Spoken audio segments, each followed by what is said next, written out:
out of nowhere and as a full surprise, Nuristan, a landslide slash flash flood that hit Afghanistan. And guys, the images that I'm about to show you, we've got it from different angles, how this monster is coming down on that village. So we also have images from how it looked afterwards. It was absolutely crazy. 23 people are now confirmed, lost already.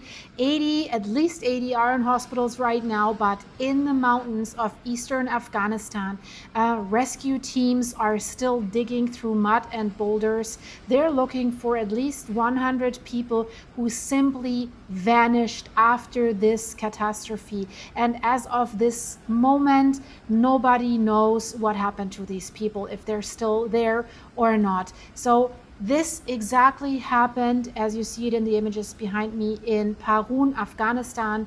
And I will tell you why the number you just heard is probably wrong and way larger. Parun is the capital of the Nuristan Province.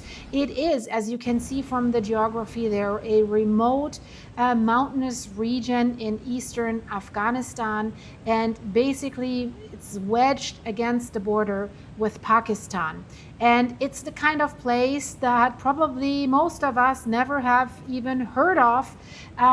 We're dealing here with steep valleys.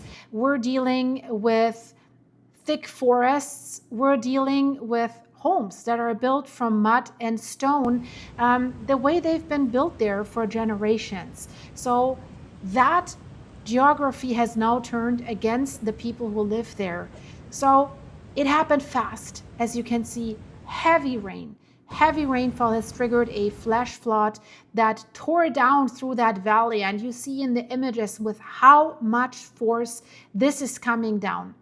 It has picked up large boulders. It has slammed these boulders into and through the homes and in shops and commercial businesses in Parun. Survivors they tell us that there was no real warning. This came out of nowhere. They heard the rumble. They thought it was an earthquake, that it did sound like an earthquake. One resident, 34-year-old pharmacist, said he'd never witnessed anything like that. He described it feeling like an earthquake. He said the ground was shaking, and then the sound of, as you heard in the videos, of people and children screaming as the water hit, screaming because they were scared, but maybe also to alert others that it's coming.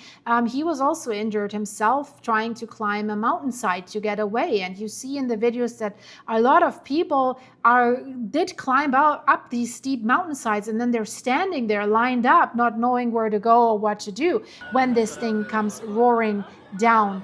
So by the time that the water receded, the homes were buried, the shops were gone, and the search for survivors had already begun. And this is not even 24 hours ago, and they had almost nothing to work with. That's the scary part here. No heavy machinery, they don't have cranes, and it's not easy to get that stuff in a valley like this, right? They only have residents and rescue workers that are using basically wood poles, their bare hands. Some maybe have some shovels, but they're digging through mud looking for anyone that might be still alive underneath. And what is hard about this story, what is hard to pin down, is the final number of people lost today is not known yet. We know this from Venezuela and other disasters. Venezuela was the recent one. It's not finite in disasters like this. So we heard from the Afghanistan National Disaster Management Agency. They said at least 23 people are lost, 80 injured. Nearby, only almost 100 people still unaccounted for. So that's something that you can add to maybe these one or two numbers. Hopefully not. Hopefully they find them alive. In flash floods like this with such a force, missing, unfortunately, usually means one of the two options, right? Buried under collapsed homes or swept away entirely. And there's one thing that makes this rescue effort right now even harder, even more complicated.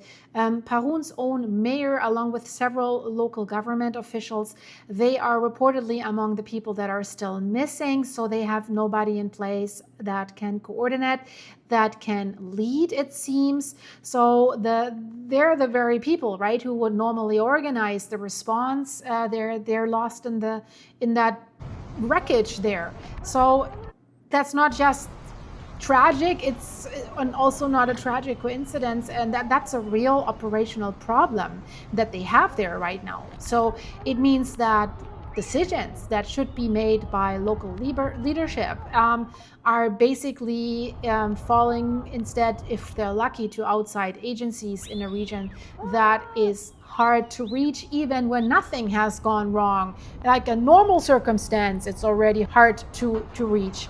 And also, what is, I think, more concerning than the number itself, this might not be a one-time event. So what does that mean? Afghanistan's meteorology department has issued a warning right now for more severe weather, means more rain into already saturated soil that can create fast and dangerous flash floods again. So thunderstorms, heavy rain, strong winds are in the forecast, with the risk increasing of further flash floods in 10 provinces across the country.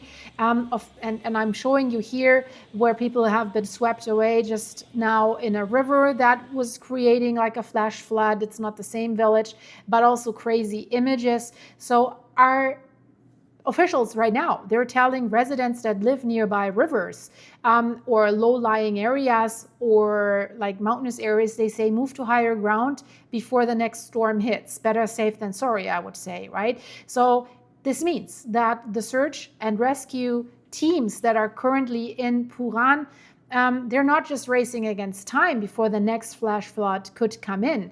Then they can't rescue anybody if it's all flooded again, right? They need to find the survivors ASAP. So I said they're racing against time, but if we're honest, it's probably they're racing against the next flood when that will come, and that's dangerous for them as well. And unfortunately, this isn't the first time that Nuristan has been hit like this, so that's not just an accident. So this is, we know Afghanistan is one of the most disaster vulnerable countries on earth. Did you know that? I mean, I've reported last year about an earthquake there. It has decades of conflict, as we know. I mean, Afghanistan, they have weak infrastructure there. Deforestation is a huge problem, has basically stripped hillsides of the roots that could hold that hill together, right? So it would hold the soil during heavy rain. And if we're dealing with such remote provinces like this, again, I said it, the most homes are still built from mud. So that's easy to wash it away with rain and a flash flood like this. So they're sturdy enough for daily life, but they're almost defenseless, or as you see, like they're defenseless against a wall of water and rock that's coming down hard on them. So as of right now, search and rescue teams are still digging in Parun. I'll be tracking this story for you as it develops, but you know, if you want to know what's the latest of the Pacific Ring of Fire from Tonga down to New Zealand, weird lineup of earthquakes in a very short period of time, basically in less than 2 days' time. We've got the highest so far, magnitude 5.6. So is there something developing at that most dangerous subduction zone and trench on Earth? Check it out, guys. I see you there. Interesting information. Stay safe.